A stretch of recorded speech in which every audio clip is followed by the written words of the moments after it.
Oke, halo Bucin, Miss Ruth, Miss Katy, dan Miss Yana. Perkenalkan, nama saya Javier Beryl Graciano Indonesia dari kelas 10A. Dan pada hari ini saya akan membuat TM video yaitu tentang bunga violet. Nah, jadi pada hari ini bunga violet itu salah satu bunga yang cantik, yang terkenal karena warnanya dan juga aromanya yang harum. Selain dijadiin sebagai tanaman hias, bunga violet ini juga sering dipakai untuk parfum dan juga untuk produk-produk kecantikan.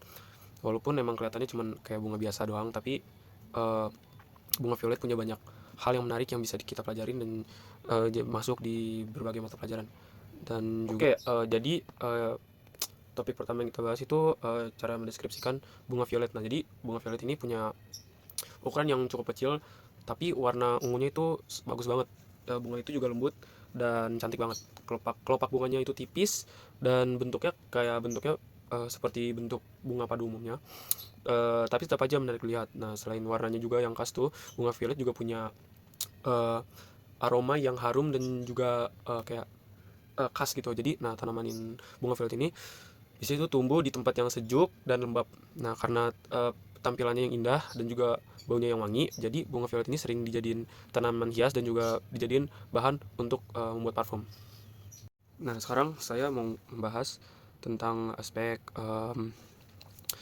biologinya, yaitu metode ekstraksi biologis pada bunga violet. Nah, jadi bunga violet ini punya aroma alami yang khas dan menenangkan.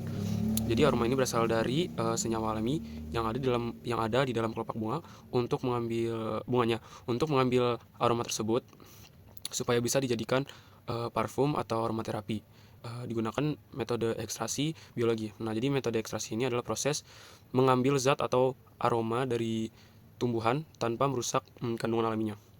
Pada bunga violet ini, proses ini harus dilakukan dengan hati-hati ya, karena kelopaknya itu lembut, jadi aroma yang dihasilkan sama kelopak ini mudah hilang.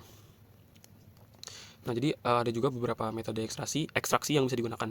Jadi yang pertama itu ada penyulingan atau distilasi.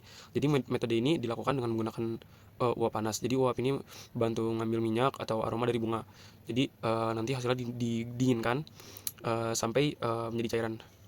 Biasanya metode ini dipakai untuk membuat parfum, minyak aromaterapi atau pewangi alami. Terus juga ada yang kedua itu ada perendaman, maceration. Jadi bunga nanti direndam di dalam cairan kayak minyak atau alkohol supaya aroma dari bunga ini keluar dan juga tercampur ke dalam cairan tersebut. Terus juga metode ini juga lebih sederhana dan juga sering dipakai untuk produk kecantikan yang lebih alami. Dan yang ketiga ada ekstraksi minyak alami. Di metode ini minyak alami dari bunga diambil untuk mendapatkan aroma yang lebih kuat dan juga tahan lama. Hasil ekstraksi dari bunga violet biasanya digunakan untuk parfum floral, body lotion, sabun, biasanya juga aromaterapi. Nah, jadi secara biologi bunga violet itu punya kandungan alami yang bermanfaat dan juga bisa dimanfaatkan kita lewat proses ekstraksi. Nah, sekarang saya ingin membahas di materi geografinya, yaitu persebaran iklim, tanah, dan juga adaptasi wilayah bunga violet. Oke, jadi bunga violet ini gak bisa hidup sembarangan di semua tempat. Jadi tanaman ini tuh membutuhkan kondisi lingkungan yang tertentu supaya bisa tumbuh cepat dan juga tumbuh baik. Nah, jadi yang pertama itu ada iklimnya. Bunga violet ini lebih cocok tumbuh di daerah yang lebih sejuk, lembab, dan juga nggak terlalu panas. Karena kalau suhunya terlalu panas itu bunga violet bisa cepat layu dan juga pertumbuhan bunga ini jadi terganggu. Makanya bunga violet lebih banyak ditemukan di daerah pegunungan, di wilayah yang beriklim sedang, dan juga tempat yang udaranya dingin, ya kayak tadi pegunungan atau kayak perbukitan gitu. Nah, terus yang kedua ada tanahnya. Jadi tanah yang cocok untuk bunga violet ini adalah tanahnya yang pasir subur dan seperti yang saya bilang tadi harus lembab dan juga banyak unsur haranya. Tanahnya juga harus bisa menyerap air dengan baik supaya akar yang ada di dalam bunga violet ini nggak busuk.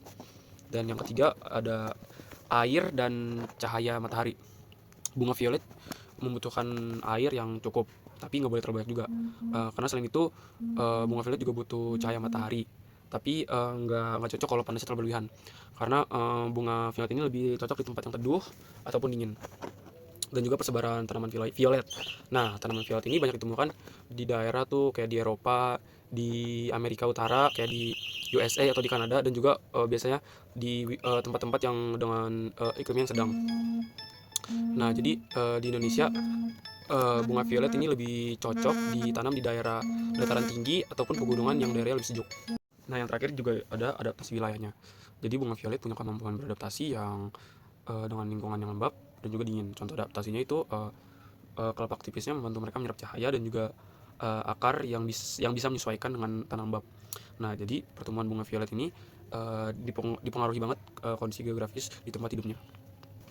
Oke, yang terakhir juga saya akan membahas tentang em, aspek kimia, yaitu pigmen dan warna pada bunga violet. Nah, jadi warna ungu pada bunga violet ini berasal dari pigmen alami yang disebut dengan antosianin.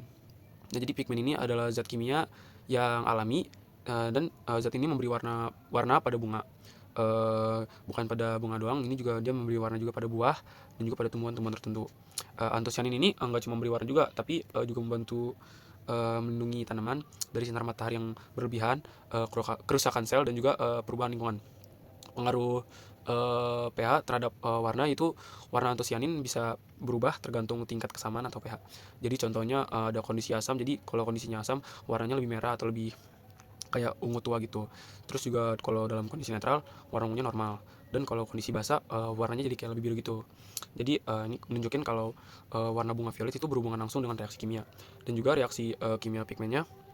Pigmen antosianin ini bereaksi dengan lingkungan di sekitarnya, kayak suhu, cahaya, dan juga tingkat pH-nya. Makanya warna bunga bisa sedikit berubah tergantung kondisi di tempat tumbuhnya. Dan yang terakhir juga ada manfaat pigmen antosianin. Selain memberi warna, pigmen antosianin ini juga punya manfaat, yaitu sebagai antioksidan, membantu melindungi sel tanaman, dan juga dimanfaatkan dalam pewarna alami dan juga penelitian kesehatan. Nah, jadi warna bunga violet ini bukan cuma buat keindahan doang, tapi juga punya fungsi dan juga punya manfaat yang penting. Terima kasih Bucin, Miss Ruth, Miss Katy, Miss Yana yang sudah menyaksikan video TM saya. Terima kasih.